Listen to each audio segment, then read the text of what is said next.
Hey guys, and welcome to Dubai.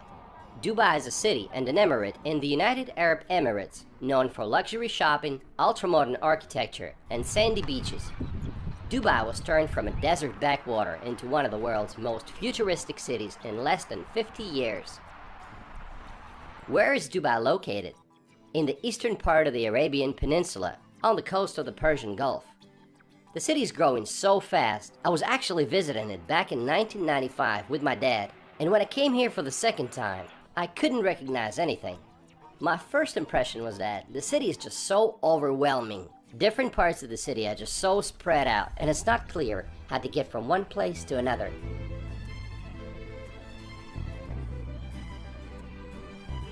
First of all, let's point out some cultural aspects. Although Dubai is the most liberal of the 7 Emirates, it is still an Arab emirate, and much of its culture is influenced by Islam. Criticizing the royal family, local laws, or the country in general will probably get you in trouble. Drinking in public or just being intoxicated in public is also against the law. When visiting public places, you gotta follow a certain dress code. Make sure you cover your shoulders and knees. Also, no kissing or hugging in public. You will hear a call to the prayer 5 times a day, no matter where you are, outside, in a mall, or at a business meeting. Filming people is basically illegal. You gotta ask for their permission first. Coffee good?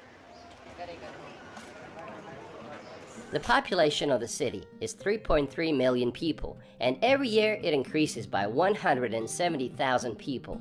You might be surprised, but the locals, or Emiratis, only make up about 10% of the population. Looking at all the luxury of Dubai, it might seem that everyone must be pretty wealthy around here, which is often the case for locals and some high-skilled expatriates coming from countries like the US, UK, and Canada.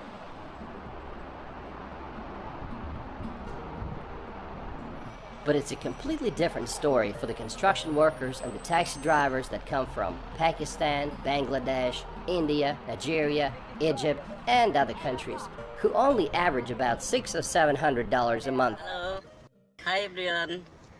I'm Nazmul. I'm from Bangladesh. I'm in Dubai taxi. What's your name? My name is Sher Muhammad. Where do you come from? Pakistan, Peshawar. Nice to meet you. Yeah.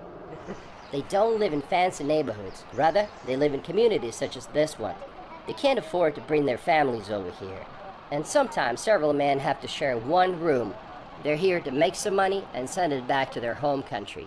I want to mention this guy. He's from Egypt. He saw us on the subway trying to figure out how to get to a certain place, and he came to our rescue. He took us all the way to the destination and then even stopped to buy some cold drinks, which was very nice of him. None of those people had plans to stay here longer than they needed to, because UAE citizenship is almost impossible to obtain. Even if you're born here, it doesn't change anything unless one of your parents is an Emirati.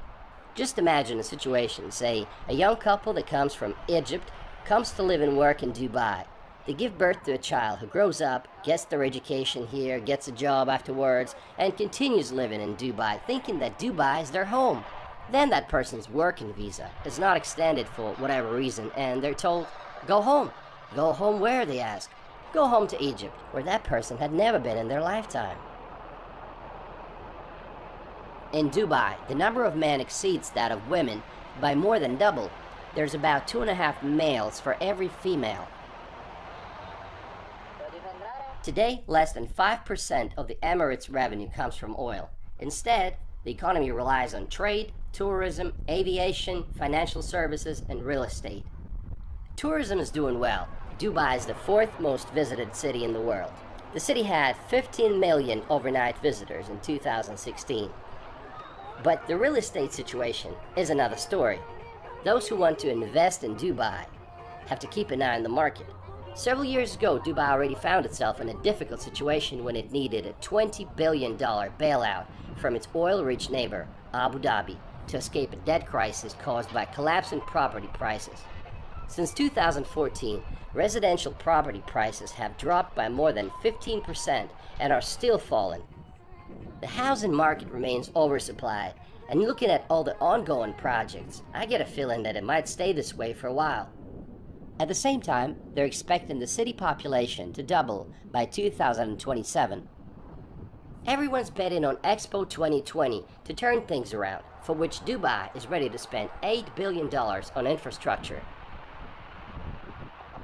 Dubai has always been an attractive place to run a business for yet another reason: zero taxes.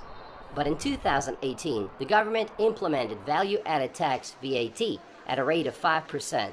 Not too bad, but it's not zero anymore. Dubai is in the desert and it's hot. Summer days can be as hot as 50 Celsius or 122 Fahrenheit, and it's sunny throughout the year. It is hotter here than in Phoenix, Arizona, so you get the picture. Even the taxi drivers from Egypt that I talked to said that in the summertime it's hotter here than it is in Egypt. It's in the desert, so water supply is a major challenge. Close to 99% of potable drinking water in Dubai comes from desalination plants. Just imagine how many cubic meters of water they need every day for the city. In this part of the world, you know a city is wealthy when it has a lot of green parks and gardens and palm trees. You know Dubai is located in the desert, so it takes a lot of water to keep it all green and nice. Everywhere you will see some water systems and some hoses. Look at these flowers.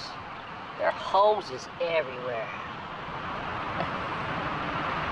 Now you can't have too much fur, and when it's 50 outside, I mean, you gotta keep it short, right? Dubai is not very walkable, so you'll have to be relying on public transportation to get you around, but most people just prefer to use taxis. Dubai is jam-packed with things that are designed to be the biggest or the most extravagant in the world. It has this attitude of nothing is impossible. The Burj Khalifa is the tallest building in the world. It's an 830-meter tall tower that dominates the skyscraper-filled skyline. By the way, Burj in Arabic means a building. While without a doubt it's a true masterpiece, it might be just a little bit of an overrated site for tourists. Do you really want to waste 2 or 3 hours in line just to see the city from above? I decided to pass on the idea because you can admire the building from outside for free. But did you know they're already building a taller building? It's called Dubai Creek Tower, and it will be at least 100 meters taller than Burj Khalifa. Dubai has the world's largest flower garden, Dubai Miracle Garden. The garden has a total of 45 million flowers. So nice to find yourself in this beautiful area and take a break from the busy city.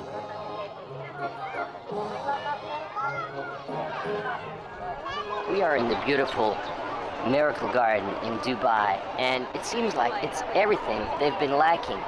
All the greenery and all the different kinds of flowers, because Dubai is basically a desert, and over here you feel like you're in Thailand, and it's just a wonderful place, and you should definitely visit that if you're in Dubai. During the summer months, the garden stays closed for obvious reasons. It's too hot. Oh, sorry about that. Man, sorry, I didn't see that, kid. Where do you find the best roads in the world? For 5 years in a row, the Emirates had been #1 when it came to quality of roads, according to Global Economy. And of course, if you have some super roads, you need some supercars, right? Hey.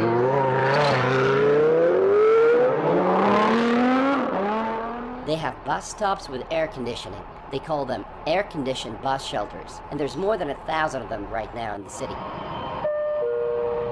Dubai has the world's longest fully automated metro system, where all trains run without drivers.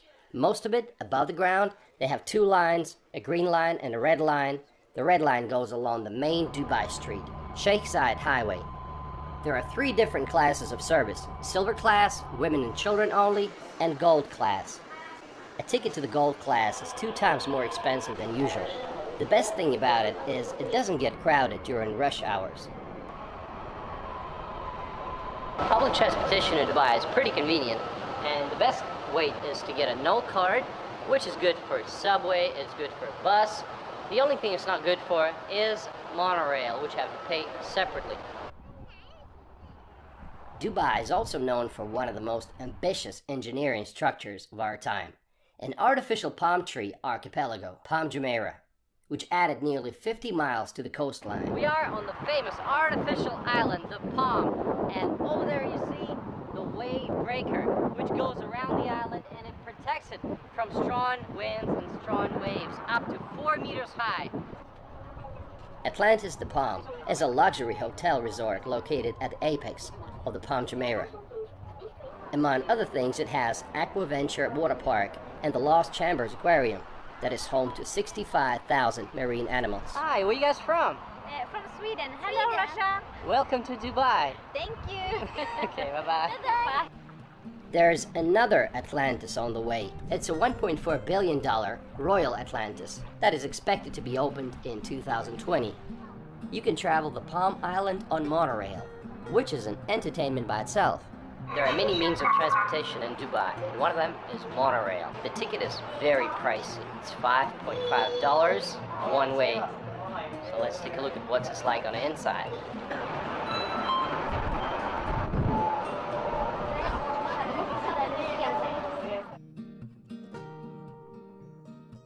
To get a good view of Palm Jumeirah, you might want to go to Marriott Harbor Hotel that has a bar on the 52nd floor with a wonderful view. Did Palm Jumeirah turn out as successful as they planned it to be? Well, not really. Instead of an exclusive private enclave, you got a generic copy of American suburbia. The houses are standing side by side at 3 times the original planned density. In fact, they were planning a larger series of developments called the Palm Islands, which were going to be many times larger than Palm Jumeirah. And also the world, a series of islands representing the world, like every single continent. But all these projects had to be suspended since Dubai property market crashed in 2009. I'm sure you have seen this hotel before. It's called the Burj Al Arab. This hotel claims to be the only 7-star hotel in the world. It is frequently recognized as the world's most luxurious hotel. It was built in 1999 for $1 billion on a man-made island. The cheapest room starts at $1,500 a night, while a royal twin-bedroom suite will set you back $15,000. Dubai is a city of shopping malls. Like, what do you do on those hot days? People go to the malls to escape from the heat. The Mall of the Emirates is one of the largest malls here. It's got Ski Dubai, an indoor ski resort with 5 ski tracks and a snow park. You can also visit an ice cave and go sledding. Can you believe that? Yes, right in the mall you can go skiing in one of the hottest places on the planet. Another mall is the Dubai Mall. Today it's the 2nd largest mall in the world, but it used to be the largest. If you like exotic cars, then in front of the Dubai Mall there's always something to look at. It's a bustling entertainment center with mesmerizing sights and attractions, often viewed by most Emiratis as the ultimate shopping destination in the city. Let's look at some things that you can see inside the mall. The human waterfalls. One of the finest artificial waterfalls that I've ever seen. There's also an aquarium, one of the largest in the world in fact, 2.6 million gallons of water. Outside, they have a fountain show, which always gets crowds and crowds of people. You can actually take a boat ride or go walking around the periphery of the lake and view all the shops and the restaurants. These lovely people from India that were traveling with me in that boat wanted me to film them and their baby, so their wish is granted. There are 65 malls altogether in the city, and each one of them is trying to be unique in some way. Take a look at this one. It's called Wafi Mall, and it's styled after ancient Egypt. Honestly, I'm not a big fan of shopping, and I easily get tired of huge malls.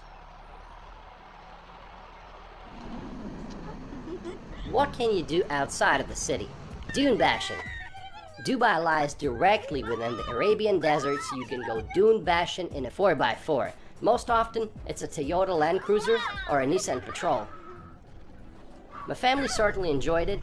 It was like riding a roller coaster, and I asked the driver how many times he flipped the car in his life. He said none, so this made me feel more comfortable. Wow.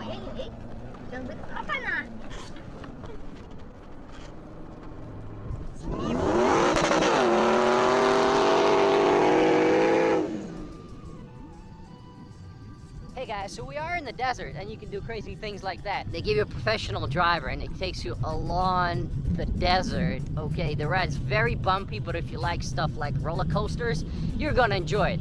And on top of that, you can ride a camel if you want some nice pictures.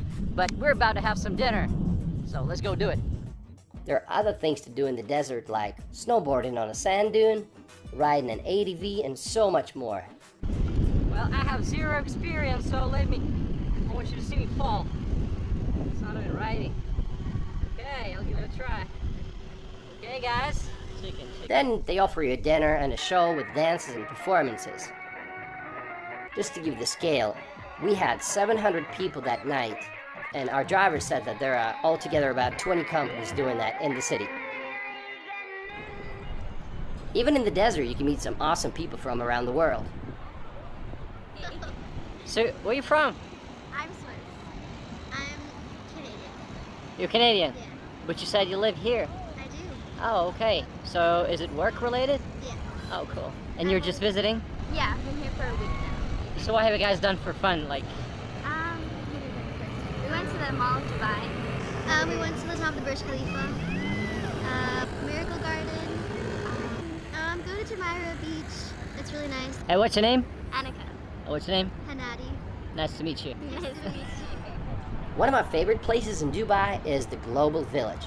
It's a huge park that combines cultures of 90 countries from all across the world in one place. Okay, guys, welcome to London. Oh, wait a second. I think I'm mistaken. We're in Moscow. Welcome to Moscow. Actually, we're in New York City, right? It's pretty confusing, but actually we are in Dubai, and this place is called the Global Village. You can get souvenirs, spices, and try food from almost every corner of the planet. Well, except for Israel.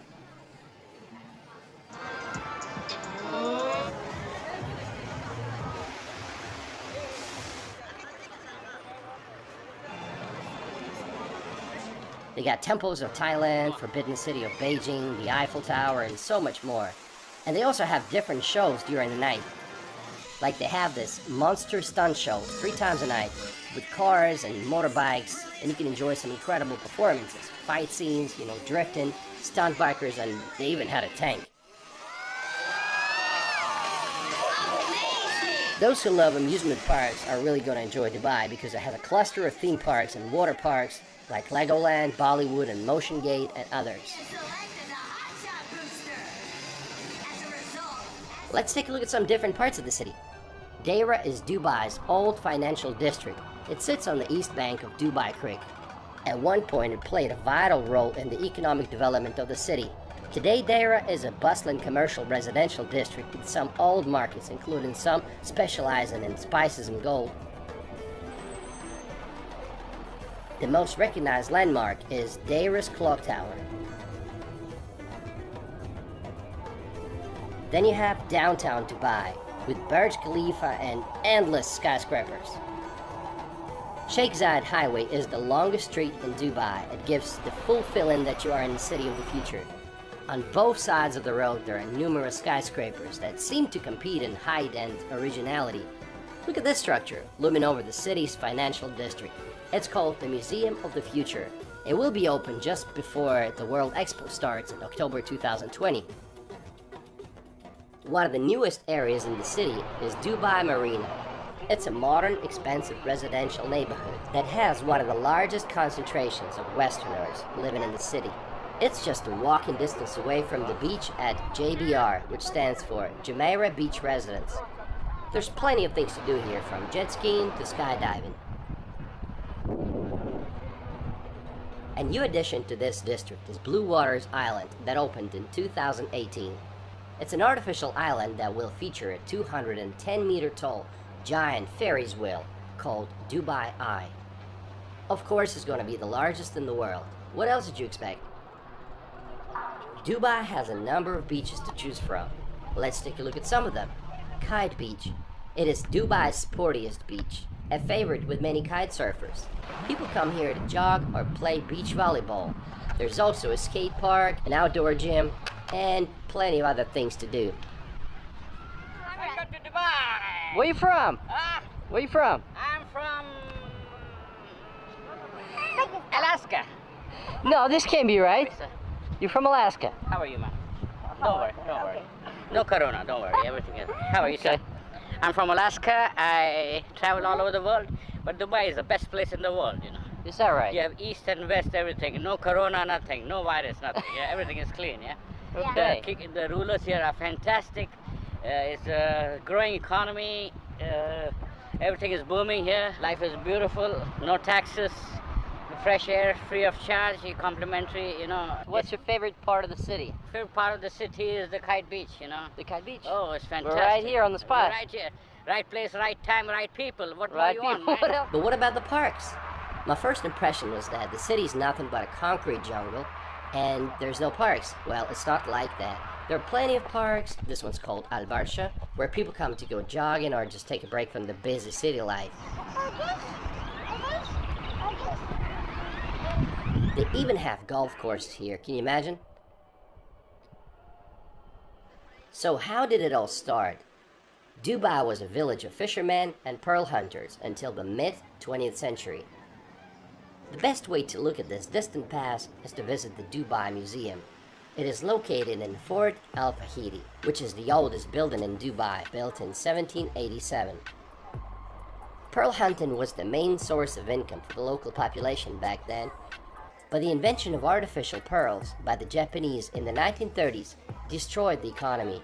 In 1968, Great Britain abandoned the protectorate of the Gulf countries. Right around this time, oil was discovered, and from that moment, the Emirates got a quick start in development. They say driving a car in Dubai is not for everyone.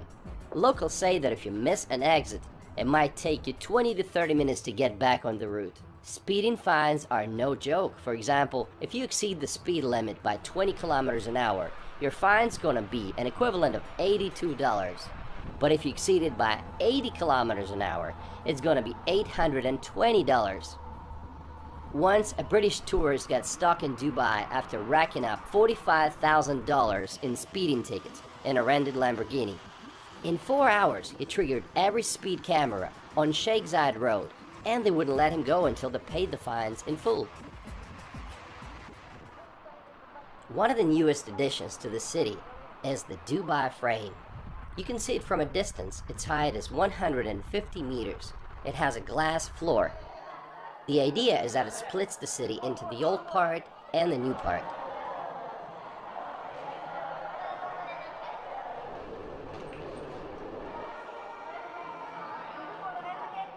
What's it like for the locals to live here? Emiratis, like I said, make up only 10 to 15% of the population. They get plenty of perks from the government, like $20,000 or more as a wedding present. Polygamy is allowed, so you can have more than one wife. There's an Arab joke about this. If you have one wife, she will fight with you. If you have two wives, they will fight for you. Recently, they introduced mandatory military service, so now Emirati men who have finished secondary school and aged between 18 and 30 will have to serve a year and 4 months. Did you know they have a Ministry of Happiness here? Sheikh Mohammed, who is Vice President and Prime Minister of the country and ruler of the Emirate of Dubai, said that he is not going to tolerate poor government services, and he declared that he would remove staff and officials who are not performing well. He's also known to visit government departments when they least expect him. One time he was visiting Dubai municipality, and he was surprised to find directors and senior officials not present at their workplace during his visit. They say Dubai has a development plan until the year 2070. That's impressive, but is it a comfortable city for foreigners? While salaries are competitive, they say that one of the biggest challenges here is to build a circle of friends. People come and go all the time, and to make friends with the locals is not that simple. Some people say that Dubai doesn't make them feel like they belong there. Some people told me that in Singapore, after work, you go drinking beer with the locals. But in Dubai, it's just not happening. There's internet censorship, and voice calls on Skype and WhatsApp are restricted. Be careful what you post on social media. There's been cases when foreigners got in trouble after posting something negative about Dubai on Instagram or Twitter. What about women's rights? While I'm not a big expert, but how do you explain numerous attempts of members of the royal family to flee the country? Just read about Princess Latifah, who tried to flee but got caught, and she hasn't been seen since March 2018. On the bright side, there's definitely been some progress. Dubai has recently loosened its liquor laws to allow tourists to purchase alcohol in state-controlled stores. They ended prison sentences for loan defaulters. Before, if you were late with payments, you could be sentenced to jail for up to 3 years. Now you just get a fine instead of jail time. The city is very safe, and that's despite the fact that it has millions of visitors from all over. And most importantly, it's a fun place to live in. It's a melting pot of different cultures, and there's so many events happening all the time. To me, Dubai is like the amusement park of the planet, where the most daring ideas are implemented. Some of them succeed and some fail, but everybody wants to come here and see it for themselves. And you can't help but admire the determination of Dubai to be moving forward. And I want to end this video with a quote from Sheikh Mohammed. "The race for excellence has no finish line. I want Dubai to be #1, not in the region, but in the world. #1 in everything, high education, health, and housing. I want to give my people the highest way of living." Okay guys, thanks for watching. I hope you enjoyed the video.